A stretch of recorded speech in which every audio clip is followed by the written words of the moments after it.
말씀 사무엘상 14장 36절에서 52절까지 말씀입니다. 14장 36절에서 52절까지 말씀을 46절까지 말씀 읽도록 하겠습니다. 제가 말씀을 읽도록 하겠습니다. 사울이 이르되 우리가 밤에 블레셋 사람들을 추격하여 동틀 때까지 그들 중에서 탈취하고 한 사람도 남기지 말자. 무리가 이르되 왕의 생각에 좋은 대로 하소서 할 때에 제사장이 이르되 이리로 와서 하나님께로 나아가사이다 하매 사울이 하나님께 묻자오되 내가 블레셋 사람들을 추격하리이까 주께서 그들을 이스라엘의 손에 넘기시겠나이까 하되 그날에 대답하지 아니하시는지라. 사울이 이르되 너희 군대의 지휘관들아 다 이리로 오라. 오늘 이 죄가 누구에게 있나 알아보자. 이스라엘을 구원하신 여호와께서 살아계심을 두고 맹세하노니 내 아들 요나단에게 있다 할지라도 반드시 죽으리라 하되 모든 백성 중 한 사람도 대답하지 아니하매 이에 그가 온 이스라엘에게 이르되 너희는 저쪽에 있으라. 나와 내 아들 요나단은 이쪽에 있으리라. 백성이 사울에게 말하되 왕의 생각에 좋은 대로 하소서 하니라. 이에 사울이 이스라엘의 하나님 여호와께 아뢰되 원하건대 실상을 보이소서 하였더니 요나단과 사울이 뽑히고 백성은 면한지라. 사울이 이르되 나와 내 아들 요나단 사이에 뽑으라 하였더니 요나단이 뽑히니라. 사울이 요나단에게 이르되 내가 행한 것을 내게 말하라. 요나단이 말하여 이르되 내가 다만 내 손에 가진 지팡이 끝으로 꿀을 조금 맛보았을 뿐이오나 내가 죽을 수밖에 없나이다. 사울이 이르되 요나단아 내가 반드시 죽으리라. 그렇지 않으면 하나님이 내게 벌을 내리시고 또 내리시기를 원하노라 하니 백성이 사울에게 말하되 이스라엘의 이 큰 구원을 이룬 요나단이 죽겠나이까. 결단코 그렇지 아니하나이다.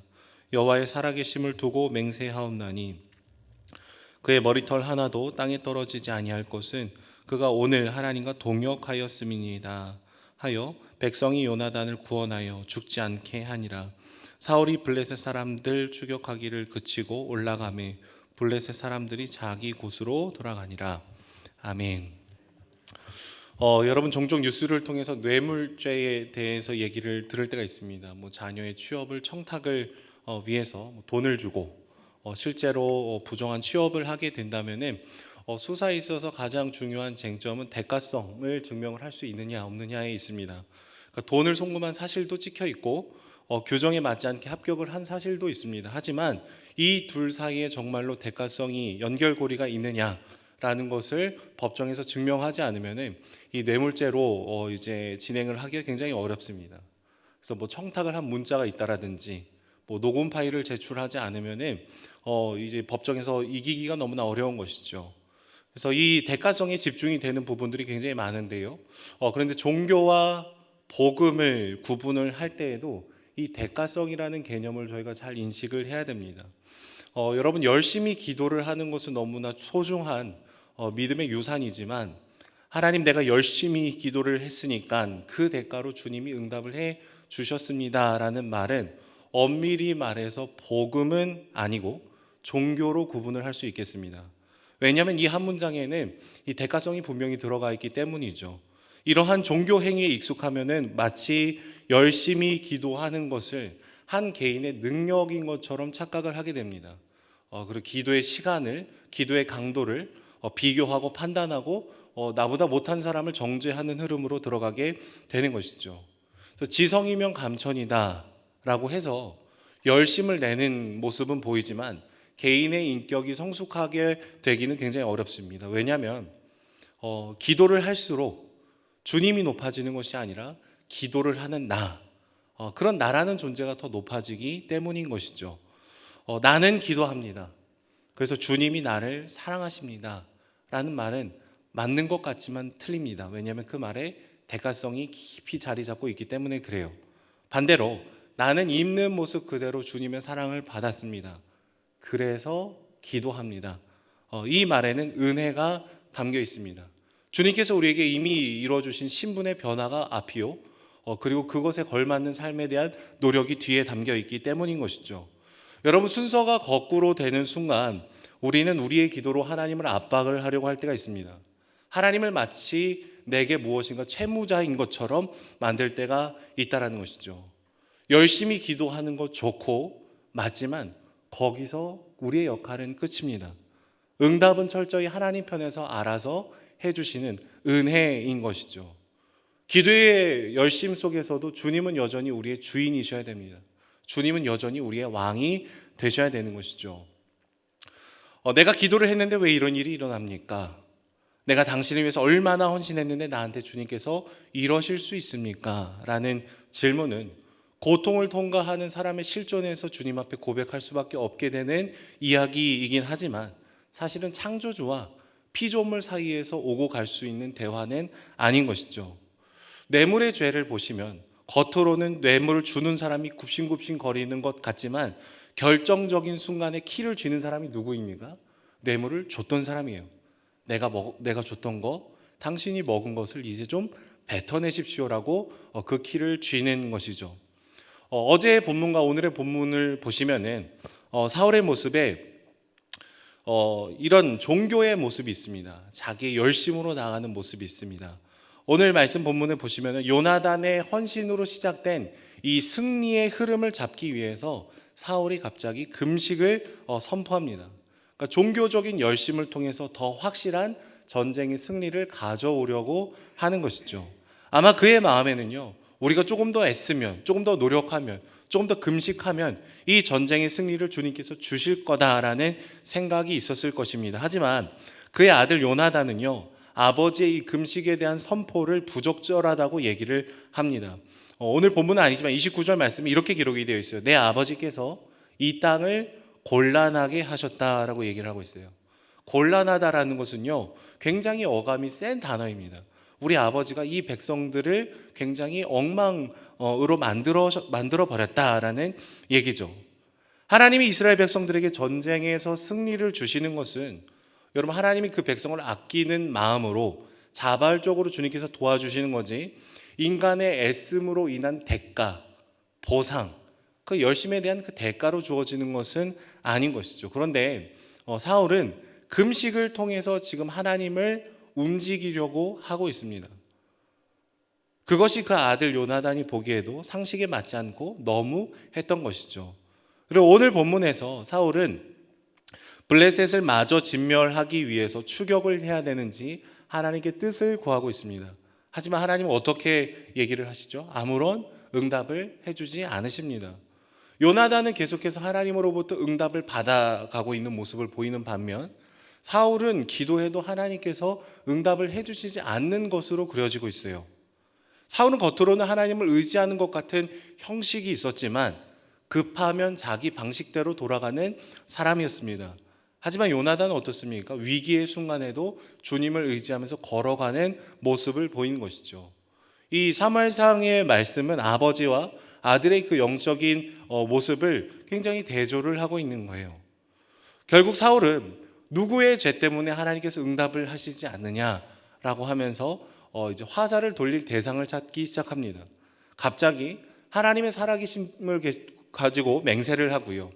자기 아들 요나단이라고 할지라도 내가 용서하지 않고 죽일 수도 있겠다. 남들은 다 아는데 자기 혼자 요나단이 꿀을 먹은 것을 모른 채 그렇게 섣부른 맹세를 지금 보이고 있는 것이죠. 하나님께서 명령하신 적이 없는 잘못된 종교적인 열심으로 내가 누군가를 죽이겠다, 책임을 묻겠다라고 얘기하면서 헌신을 지금 강요하고 있는 것입니다. 그리고 결국 배고픔에 굶주리던 백성들은 사울이 금식한 시간이 지났을 때 약탈한 짐승의 떼에게 달려가서 피째 먹는 죄를 범했던 것을 저희는 기억을 할 수 있습니다. 그러니까 잘못된 율법, 종교적 열심이 그에 대한 반동으로 나오게 되는 것이죠. 제비를 뽑았을 때 사울은 그제서야 비로소 알았습니다. 내 아들이 내 명령을 어기고 꿀을 먹었구나라는 것을 그제서야 알게 된 것이죠. 그런데 그 다음에 보이는 사울의 반응이 무엇입니까? 44절 말씀을 보시면 이렇게 기록이 되어 있어요. 사울이 이르되 요나단아 내가 반드시 죽으리라. 그렇지 않으면 하나님이 내게 벌을 내리시고 또 내리시기를 원하노라 라고 얘기를 하죠. 자신의 아들을 죽이겠다라고 얘기를 하고 있어요. 하지만 백성들이 반대를 합니다. 요나단은 그렇게 죽일 수 있는 사람이 아니다. 하나님께서 그를 통해서 큰 구원을 이뤘습니다. 또 하나님과 동역하는 사람입니다라는 얘기를 하면서 이 요나단을 죽이는 것을 반대를 합니다. 그래서 오늘 말씀 본문의 결국 이 블레셋을 추격하는 것이 멈추게 되는 것이죠. 여러분, 누구 때문에 블레셋을 추격하는 일이 멈췄습니까? 요나단 때문입니까? 아닙니다. 사울 때문이에요. 사울. 지난 말씀을 잘 보시면은 사울은 이 전쟁을 나를 위한 복수라고 얘기를 해요. 자신의 방식으로 하나님께서 일하시기를 촉진하려고 합니다. 말이 되지 않는 금식의 논쟁으로 인해서 이 블레셋을 치러 가기를 멈추게 되는 일들이 일어나게 되는 것이죠. 그는 요나단 때문에 내가 추격을 멈췄다라고 생각을 할 수 있겠지만 제3자인 우리가 이 본문을 볼 때 사울 자기 자신 때문에 이 블레셋을 추격하는 것이 멈추게 되었다라고 판단을 내릴 수 있습니다. 그리고 결국 52절 말씀처럼 사울이 사는 날 동안에 지속적으로 블레셋과의 지속적인 부딪힘이 주어지게 되는 것이죠. 사울을 보면 계속해서 어둡고 보지 못하고 응답을 체험하지 못하는 일들이 있습니다. 하지만 그의 아들 요나단을 보시면 어떻습니까? 43절 말씀을 보시면은 내가 다만 내 손에 가진 지팡이 끝으로 꿀을 조금 맛보았을 뿐이오나 내가 죽을 수밖에 없나이다 라는 얘기를 하죠. 여러분, 그에게 죄가 있습니까? 그는 사실 아버지가 이 금식을 선포했을 때 그 자리에 없었습니다. 그렇기 때문에 엄밀히 말하면은 죄가 있다라고 보기가 어려운 거죠. 하지만 그는 아버지의 권위를 지키기 위해서 뭐라고 얘기하고 있죠? 내가 죽을 수밖에 없나이다. 내가 죽겠습니다. 자신 스스로 이 죽음을 적극적으로 받아들이겠다라고 지금 얘기를 하고 있는 것이죠. 여러분, 죄 없는 자가 죄 있는 자의 결과를 지금 죽음으로 끌어안겠다는 고백을 하고 있다라는 거예요. 그러할 때 요나단을 옆에서 지켜보고 있었던 사람들이 어떻게 반응하죠? 자발적으로 요나단을 보호하기 시작합니다. 하지만 여러분, 오늘 말씀을 돌아보면서 여전히 우리도 사울처럼 이 종교적인 열심으로 주님 앞에 나아가려고 할 때가 굉장히 많지 않습니까? 금식을 하고 주님께 열심을 내는 것은 너무나 좋고 소중한 것이지만 그것에 대가성을 넣는 순간 우리가 주인이 됩니다. 하나님, 내가 열심히 기도했으니까 빨리 이루어 주십시오. 하나님, 내가 당신을 위해서 평생을 헌신했는데 왜 내 삶에 이런 일이 일어납니까? 라고 우리가 반문한다면은, 하나님의 기도의 응답을 촉진하려고 한다면은 우리는 늘 볼성사나운 사울에 불과할 것입니다. 기도를 많이 하게 된다면 나에게 이런 소원하는 마음을 주신 주님께 감사해요. 이것이 마치 내 개인의 능력인 것처럼 생각을 해서는 안 되는 것이죠. 여러분, 분쟁의 역사를 보시면은 교회가 분열하고 분쟁을 할 때 그 한가운데는 늘 열심히 있던 사람들이 있었습니다. 잘못된 열심, 나의 열심을 조건 삼아서 주님 앞에 달려가던 자들은 결국에는 하나님의 뜻과는 전혀 다른 열매를 맺게 되는 것이죠. 금식의 끝에 동물들을 피째 먹었던 이 이스라엘 백성들처럼 잘못된 종교적 열심은 분열과 분쟁만을 만들어내게 되는 것입니다. 하지만 오늘 말씀의 요나단은 자신의 죄가 아님에도 불구하고 자신의 생명을 내어주겠다라고 얘기를 합니다. 신약 성경에 오면 어떻습니까? 예수 그리스도께서 전혀 죄가 없으심에도 불구하고 종교적인 열심이 가득한 유대인들의 그런 완악함까지 다 안아주시면서 대신 죽어주시기로 결단을 하시죠. 그는 죽으러 오셨습니다. 다행히 오늘 본문에서 이스라엘 백성들은 요나단을 살려달라고 얘기를 하면서 요나단이 죽지는 않습니다.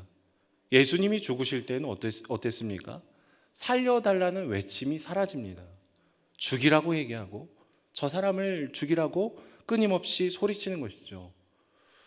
아마도 유대인들은 더 커다란 공로, 또 율법주의, 자기 의에 사로잡혀 있었기 때문에 더 마음이 완악해져 버린 것이죠. 하지만 여러분, 오늘도 열심으로 나아가려고 씩씩거리고 있는 우리 한 사람 한 사람을 안아주시면서 예수님께서는 내가 다 이루었다고, 너희는 행함으로 구원을 얻어내는 존재가 아니라 있는 모습 그대로 주님께서 안아주시며 여전히 사랑스럽고 여전히 존귀한 내 아들이요 딸이라고 얘기를 해 주시는 것이죠. 여러분, 그래서 이 은혜를 깨달은 자들만이 사랑으로 드리는 기도를 시작합니다. 주님의 뜻이 궁금해서 주님의 말씀을 읽기 시작합니다. 의무가 아니라 특권이요. 기도의 시간을 보내야 되는 율법이 아니라 하나님을 사랑해서 드리는 기도가 시작이 되는 것이죠. 나는 기도합니다. 그래서 주님이 사랑하셨습니다라는 문장에서 주님이 나를 있는 모습 그대로 받아주셨습니다. 그래서 기도합니다라는 문장으로 옮겨오게 되는 것이죠. 말씀을 맺도록 하겠습니다. 주 안에 사랑하는 여러분, 우리의 모습은 어떻습니까? 예수님의 사랑을 의지해서 아무것도 하고 있지 않다면 주님의 사랑을 또 다른 측면에서 잘못 생각한 것일 수 있습니다.